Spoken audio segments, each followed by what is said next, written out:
Sir, വിഴിഞ്ഞം അന്തർദേശീയ തുറമുഖം മെയ് മാസത്തിൽ തുറന്ന് പ്രവർത്തനം ആരംഭിക്കും. ദക്ഷിണേന്ത്യയുടെ വ്യാപാര ഭൂപടത്തെ മാറ്റിവരയ്ക്കും എന്നാണ് പ്രതീക്ഷിക്കുന്നത്. വിഴിഞ്ഞത്തിൻ്റെ കാര്യത്തിൽ ചുരുങ്ങിയത് 2 പതിറ്റാണ്ടിൻ്റെയും കാലതാമസം ഉണ്ടായി എന്നത് നാം വിസ്മരിക്കരുത്. ഇനി സമയനഷ്ടം സംഭവിക്കരുതെന്ന ദൃഢനിശ്ചയത്തോടെയാണ് സർക്കാർ കാര്യങ്ങൾ ഏകോപിപ്പിക്കുന്നത്. സർ, 3 തരത്തിലുള്ള പ്രവർത്തനങ്ങളാണ് വിഴിഞ്ഞത്ത് പുരോഗമിക്കുന്നത്. ആദ്യത്തേത് തുറമുഖ നിർമ്മാണവുമായി ബന്ധപ്പെട്ട പ്രവൃത്തികളാണ്.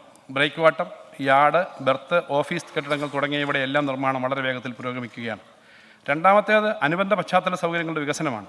റോഡ്, റെയിൽ കണക്ടിവിറ്റി, വൈദ്യുതി, കുടിവെള്ളം തുടങ്ങി എല്ലാ സൗകര്യങ്ങളും ഉറപ്പാക്കണം. തുറമുഖ നിർമ്മാണത്തിന് കരാറാകുന്നതിന് ഏറെ മുമ്പ് തന്നെ തയ്യാറെടുപ്പുകൾ തുടങ്ങിയിരുന്നതുകൊണ്ട് അസാധാരണമായ വേഗത്തിൽ എല്ലാ പ്രവൃത്തികളും പുരോഗമിക്കുകയാണ്.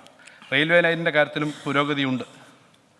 പോർട്ടിൻ്റെയും അനുബന്ധ സൗകര്യങ്ങളുടെയും നിർമ്മാണ പുരോഗതി മാധ്യമങ്ങൾ മത്സരിച്ച് റിപ്പോർട്ട് ചെയ്യുകയാണ്. സർ, നല്ല വാർത്തകൾ കേൾക്കാനും കാണാനും ഇവിടെ ആളുണ്ട് എന്ന് മാധ്യമങ്ങൾ തിരിച്ചറിയുന്നത് സ്വാഗതാർഹമാണ്. വൈകാതെ തന്നെ കേരളത്തിൻ്റെയും ഇന്ത്യയുടെയും ആകെ സ്വപ്നം യാഥാർത്ഥ്യമാകും. ലോകത്തെ ഏറ്റവും വലിയ മാതൃയാനങ്ങൾ, മദർഷിപ്പുകൾ നമ്മുടെ തുറമുഖത്തടുക്കും. ട്രാൻസ്ഷിപ്മെൻറ്റ് പ്രവർത്തനങ്ങൾ ആരംഭിക്കും. റെക്കോർഡ് വേഗത്തിൽ ഇപ്പോൾ നിശ്ചയിച്ചിരിക്കുന്ന സ്ഥാപിത ശേഷിയിലേക്ക് വിഴിഞ്ഞത്തിൻ്റെ പ്രവർത്തനങ്ങൾ എത്തിച്ചേരും.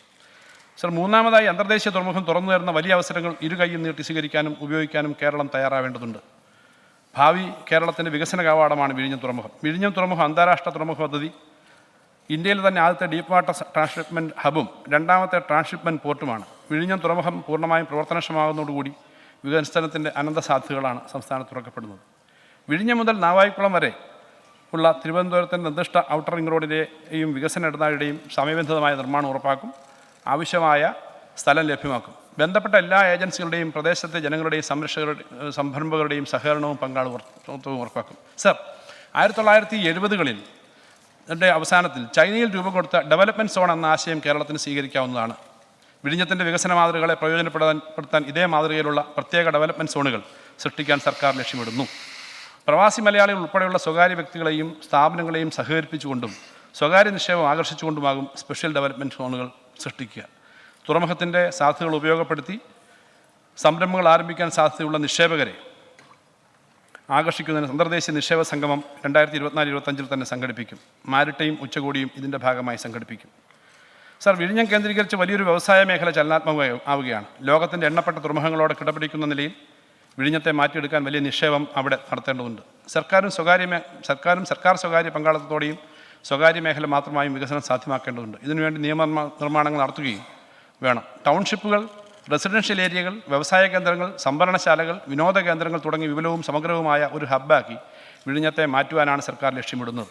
ഇതിനായി ആയിരക്കണക്കിന് കോടിയുടെ വികസന പ്രവർത്തനങ്ങൾ നടത്തേണ്ടതുണ്ട്. വിഴിഞ്ഞം പദ്ധതിയുമായി ബന്ധപ്പെട്ട് 10,000 ഏക്കർ ഭൂമി 50 കിലോമീറ്റർ പരിധിക്കുള്ളിൽ വിവിധ മാർഗ്ഗങ്ങളിൽ ലഭ്യമാക്കേണ്ടി വരുമെന്നാണ് കണക്കാക്കുന്നത്. സർ, വിഴിഞ്ഞം പദ്ധതിയുടെ പ്രയോജനം മത്സ്യത്തൊഴിലാളികൾ ഉൾപ്പെടെയുള്ള പ്രാദേശിക ജനവിഭാഗങ്ങൾക്ക് കൂടി അർഹതപ്പെട്ടതാണ്.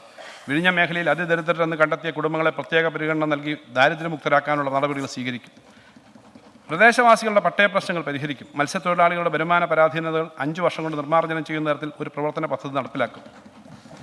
മത്സ്യമേഖലയിൽ ഉയർന്നു വരുന്ന ആധുനിക തൊഴിൽ സാധ്യതകൾ പ്രയോജനപ്പെടുത്തുന്ന വിധത്തിൽ പ്രാദേശിക ജനവിഭാഗങ്ങൾക്ക് നൈപുണ്യ പരിശീലനം നൽകും. ഇതിനായി കോർപ്പറേറ്റ് സാമൂഹിക ഉത്തരവാദിത്വ ഫണ്ട് ഉപയോഗിക്കുകയും സർക്കാർ സഹായം ലഭ്യമാക്കുകയും ചെയ്യും. സർ, വിഴിഞ്ഞം തുറമുഖം കേരളത്തിൻ്റെ കയറ്റുമതി സാധ്യത ഗണ്യമായി ഉയർത്തും. കേരളത്തിൻ്റെ കാർഷിക മേഖലയിലെ പ്രശ്നങ്ങൾ തരണം ചെയ്യാൻ ഈ അവസരം പ്രയോജനപ്പെടുത്തും. കാർഷിക മേഖലയിൽ ലോകബാങ്ക് പിന്തുണയോടെ നടപ്പാക്കുന്ന കേര പദ്ധതി കാർഷികോൽപ്പന്നങ്ങളുടെ സപ്ലൈ ചെയിനുകൾ ആസൂത്രണം ചെയ്യും. സർ, 2365 കോടി രൂപയുടെ പദ്ധതിയാണ് കേര. അതിനാവശ്യമായ ഭൗതിക സൗകര്യങ്ങൾ നിർമ്മിക്കും. സപ്ലൈ ചെയിൻ പങ്കാളികളുടെ കോൺഫറൻസുകൾ നടത്തും.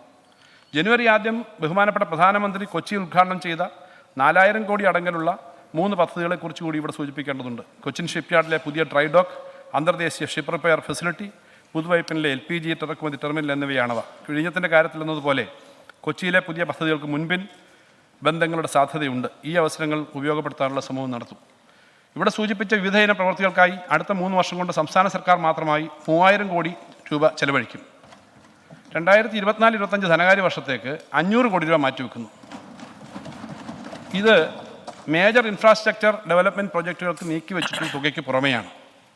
സർ, ഇതിനു പുറമെ കേന്ദ്രം പ്രഖ്യാപിച്ച മൂലധന നിക്ഷേപത്തിനുള്ള പ്രത്യേക വായ്പാ പദ്ധതിയിൽ നമുക്ക് ലഭിക്കേണ്ട 5000 കോടി രൂപ കൂടി ലഭ്യമാക്കാൻ കഴിയുമെന്ന് പ്രതീക്ഷിക്കുന്നു. ഇത് കേരളത്തിൻ്റെ പശ്ചാത്തല സൗകര്യ വികസനത്തിന് അനിവാര്യമായ തുകയാണ്.